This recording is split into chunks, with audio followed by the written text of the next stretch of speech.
అన్నం పెట్టే రైతు కోసం 4 గంటలో 3 గంటలో మీరు ఇవాళ ఈ రైతు సత్యాగ్రహంలో పాల్గొన్నారంటే మీ అందరికీ నేను చేతులెత్తి నమస్కరిస్తున్నా.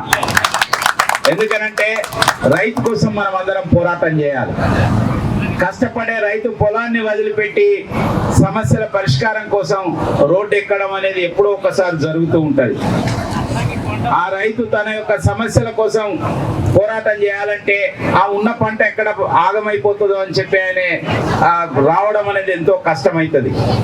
కానీ రైతు కోసం రైతు కుటుంబ సభ్యులు కానీ, రైతును ప్రేమించే వాళ్ళు కానీ, రైతుని అభిమానించే వాళ్ళు కానీ, వ్యవసాయం బాగుపడాలని కోరుకునే వాళ్ళు కానీ ఇవాళ ముందుకొచ్చి సత్యాగ్రహంలో పాల్గొంటున్నారంటే ఇది తప్పక అభినందన విషయం అని చెప్పి సందర్భంగా మనవి చేస్తున్నాను.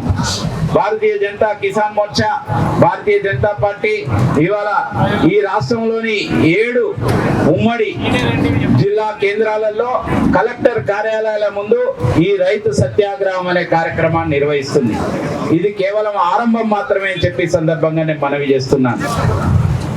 ఇది ఒక హెచ్చరిక లాంటిది రాష్ట్ర ప్రభుత్వానికి, ఇది ఒక అలారం లాంటి కార్యక్రమం అని చెప్పి నేను మనవి చేస్తున్నాను.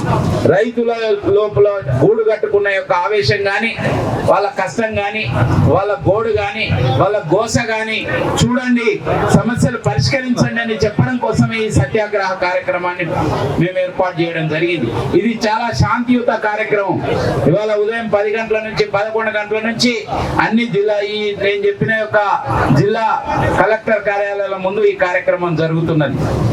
దీని ప్రధాన ఉద్దేశం ఏంటంటే రైతులు ఎదుర్కొంటున్న యొక్క సమస్యలను వెంటనే పరిష్కరించండి. రెండవ విషయం ఏంటంటే ఎన్నికల ముందు మీరు హామీలు ఇచ్చి ఓట్లు వేయించుకొని అధికారానికి వచ్చి ఇవాళ తెప్పచాటేసి, ఇవాళ మోసం చేసి, దగా చేసి, మీనమేషాలు లెక్క పెడుతూ కాలం వెళ్ళబుచ్చుతున్నది రేవంత్ రెడ్డి ప్రభుత్వం. మీరు చెప్పింది ఏమిటే ఎన్నికల ముందు? మేము అధికారంలోకి వస్తే రైతు భరోసాను 10,000 కాదు 15,000 రూపాయలు ఎకరానికి ఇస్తాం, 2 విడతలుగా ఇస్తామని చెప్పిన వాళ్ళు మరి మీరు అధికారానికి వచ్చి 3 సీజన్లు అయిపోయినాయి, 4వ సీజన్ కూడా స్టార్ట్ కాబోతున్నది. మరి పెట్టుబడి సహాయం అంటే పంట ఏకముందు రావాలి. ఇప్పుడు పంట అయిపోయింది, ఇంతవరకు రైతు బంధు వచ్చిందా అని అడుగుతున్నా. వచ్చిందా ఎక్కడన్నా? 2 ఎకరాలు లేదు, 3 ఎకరాలు లేదు. ఏమన్నావు? జనవరి 26 అన్నావు, సంక్రాంతి అన్నావు, జనవరి 26 అన్నావు, బడ్జెట్ అయిపోయింది, ఇంతవరకు రాలేదు. ఇంత మోసం చేసి, ఇంత దగా చేసి, ఇంత అన్యాయం చేసిన ప్రభుత్వం వాళ్ళకు పర్సెంటేజ్ వచ్చేది, కమిషన్ వచ్చే వాటికి తప్పితే మిగతా వాళ్ళ గురించి పట్టించుకోవడం లేదు. రైతుల అకౌంట్లు వేస్తే ఏమిటి? మరి దీనికి భిన్నంగా నరేంద్ర మోడీ పెట్టుబడి సాయం కింద ఇచ్చే యొక్క కిసాన్ సన్మాన్ అనే పథకం కింద సంవత్సరానికి 6,000 రూపాయలు ప్రతి రైతులకు ఇస్తున్నారు. 11,30,00,000 మంది రైతులకు దేశవ్యాప్తంగా ఇప్పటికీ 3,80,000 కోట్ల రూపాయలు ఇచ్చిండు. దానికి ఎక్కడ కూడా ఒక్క రోజు కూడా లేట్ అయితే లేదు. టెన్షన్ గా అకౌంట్ లో వస్తున్నాయా లేవా? నరేంద్ర మోడీ ప్రభుత్వం పైసలు, మోడీ గారి పైసలు వస్తున్నాయా? అగో అది ప్రభుత్వం అంటే, అది రైతులను ఆదుకునే యొక్క ప్రభుత్వం అంటే. మరి ఈయనే రేవంత్ రెడ్డి రేపు అంటాడు, మాపు అంటాడు, బట్టి అంటాడు. మరి వీళ్ళు చెప్పే మాటలు ఒక్కటి నిజమైతలేదు. మొన్నటికి మొన్న అసెంబ్లీ సాక్షిగా చెప్పిండు ఈ 5 ఎకరాల వాళ్ళకి ఇస్తానని చెప్పి.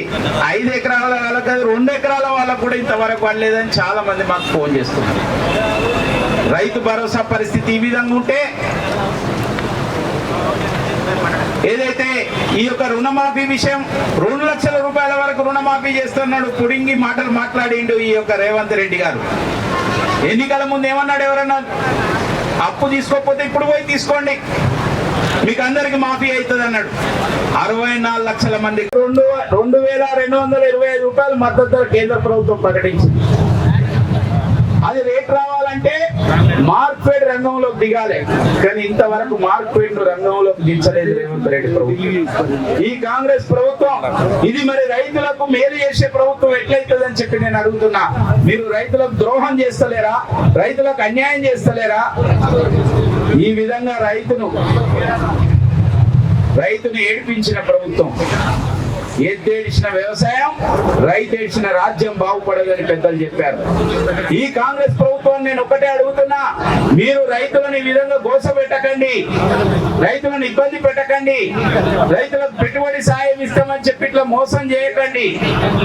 ఓట్లు వేసుకొని రాజ్యం వచ్చింది కదా, మేము గెలిచినాం కదా, మాకు కాంట్రాక్ట్లు వస్తున్నాయి కదా, మాకు కమిషన్లు వస్తున్నాయి కదా, 6%, 7%, ఇంకా అవసరమైతే ఇంకెక్కువ తీసుకొని మేము బాగుపడతామని మీరు అనుకుంటున్నారేమో, మళ్ళా డబ్బులు పెట్టి ఎన్నికల్లో గెలుస్తామని అనుకుంటున్నారేమో. కానీ రైతులు మీరు మిమ్మల్ని ఎట్టి పరిస్థితిలో క్షమించాలని చెప్పే సందర్భంగా మనవి చేస్తున్నాను. అందుకోసమే ఈ రోజు స్థానిక సంస్థల ఎన్నికలు పెట్టడానికి కూడా వెనుక ముందు ఆడుతున్నది ప్రభుత్వం. ఎందుకంటే రైతులకు ఇచ్చిన యొక్క వాగ్దానం నెరవేర్చలేదు కాబట్టి. ఈ విధంగా నేను చెప్తూ పోతే గంటల కొద్ది చెప్పగలిగే యొక్క ఈ రైతుల కష్టాలు అనేటివి ఉన్నాయని చెప్పే సందర్భంగా మనవి చేస్తున్నాం. మరొక వైపు నరేంద్ర మోడీ కేంద్ర ప్రభుత్వం వేల కోట్ల రూపాయలు ఇవాళ ఎరువులకు సబ్సిడీ ఇచ్చి రైతులకు ఎక్కడ కూడా ఎరువుల రేట్లు పెరగకుండా చూస్తున్నది. యూరియా గాని, DAP గాని. మన రాష్ట్రంలోనే రామగుండంలో 6,300 కోట్ల రూపాయలతోని ఎరువుల ఫ్యాక్టరీని పునరుద్ధరించిన యొక్క ఘనత నరేంద్ర మోడీ ప్రభుత్వం అని చెప్పి మనవి చేస్తున్నాం.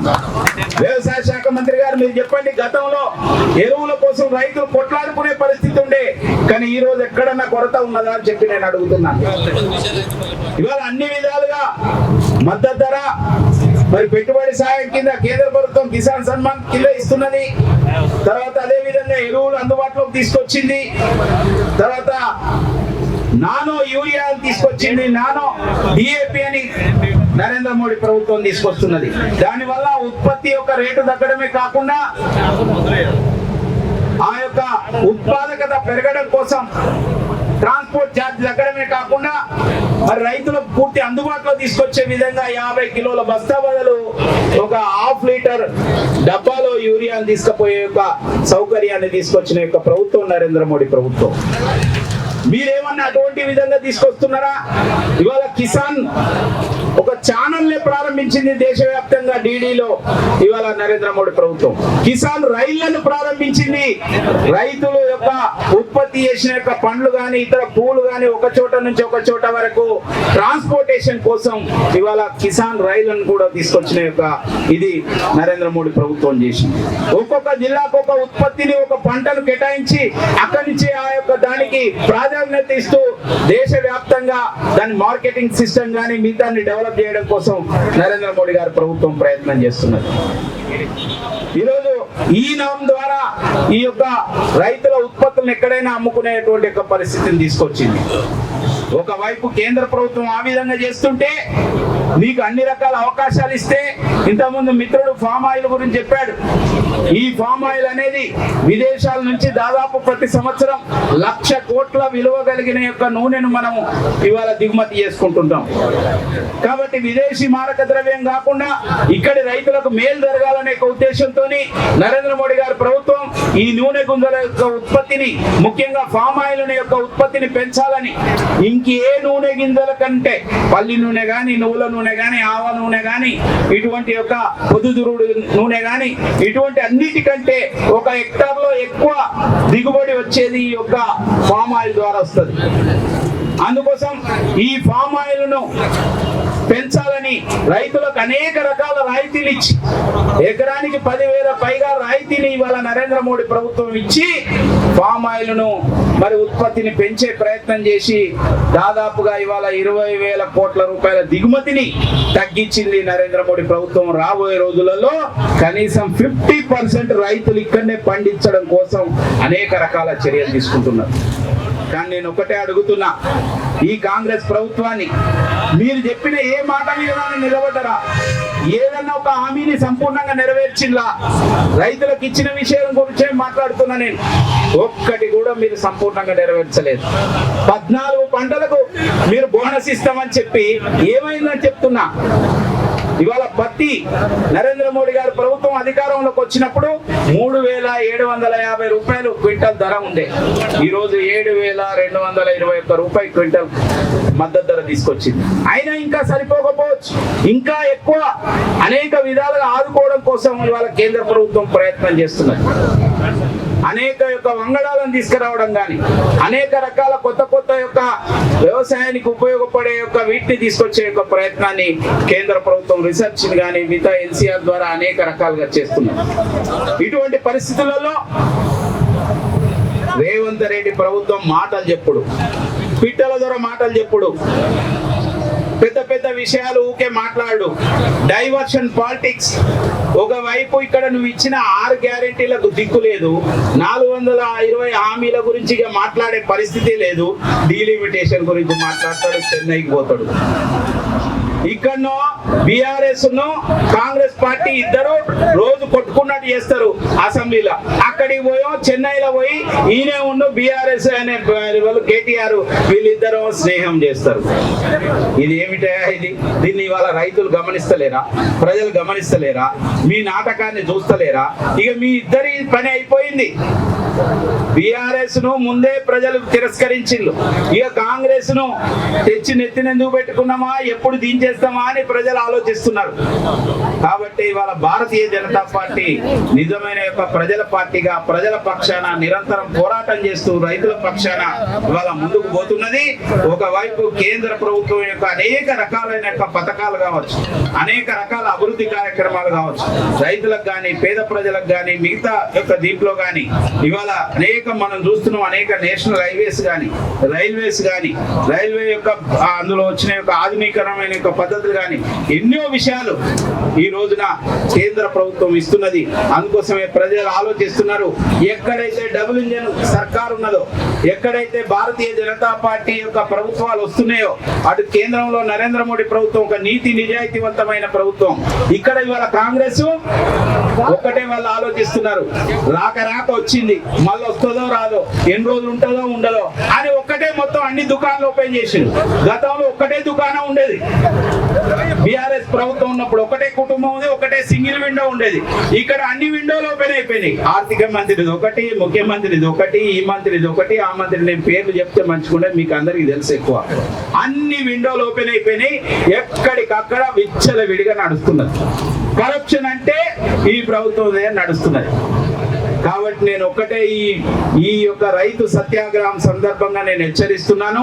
ఇప్పటికైనా మీరు మేల్కొనండి, మీరు ఇచ్చిన హామీలను నెరవేర్చండి, రైతు సమస్యలు పరిష్కరించండి.